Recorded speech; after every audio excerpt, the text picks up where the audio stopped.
नमस्कार, मी पंजाब डक. धाराशिव जिल्ह्यामध्ये पाऊस कमी होता, तर काल धाराशिवकडे गेलो होतो, तर तिथल्या शेतकऱ्याला तिथं आनंदाची बातमी दिली, तुमच्या धाराशिवला देखील पाऊस येणार आहे. त्याच्यानंतर बीड जिल्ह्यात देखील गेलो होतो, कडाष्टीकडे, तिकडे देखील सांगितलं की बीड जिल्ह्यामध्ये देखील पाऊस येणार आहे. तर बीड जिल्ह्यामध्ये रात्रभर पाऊस चालू आहे. त्याच्यानंतर जालना जिल्ह्यामध्ये रात्रभर पाऊस चालू आहे.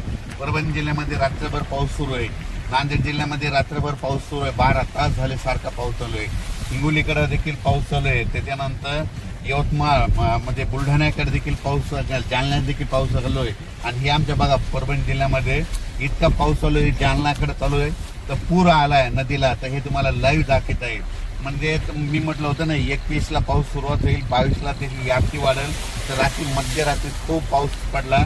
आणि हे पाहू शकता आता या ठिकाणाहून राज्यात. परत सांगतो की राज्यामध्ये 21 जुलै, 22, 23, 24, 25, 26, 27 तारखेपर्यंत राज्यात जोराचा पाऊस पडणार आहे. राज्यात ज्या भागात पाऊस झाला नाही त्या सर्व शेतकऱ्याला सांगू इच्छितो की तुम्ही काही घाबरू नका, कोणाचं पीक जाणार नाही.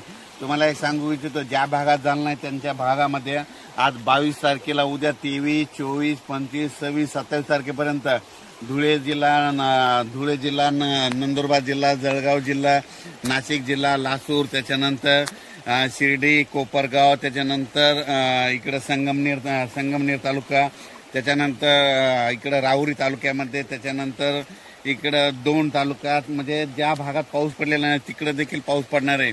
विदर्भात देखील तुम्हाला सांगतो 6, 5, 11 जिल्ह्यामध्ये 27 तारखेपर्यंत चांगला पाऊस पडणार आहे. म्हणून काही चिंता करायची गरज नाही. म्हणजे ह्या 7 दिवसामध्ये 26 तारखेपर्यंत सगळीकडे पाऊस पडून जाईल आणि सगळ्यांना जीवदान भेटणार आहे. म्हणजे सांगायचं झालं तर हा पाऊस सगळीकडेच पडणार आहे. दररोज वेगवेगळा भाग घेत राहणार आहे. म्हणून हा अंदाज लक्षात घ्यायचा. अचानक वातावरणात बदल झाला तर लगेच एक मेसेज दिला जाईल. धन्यवाद.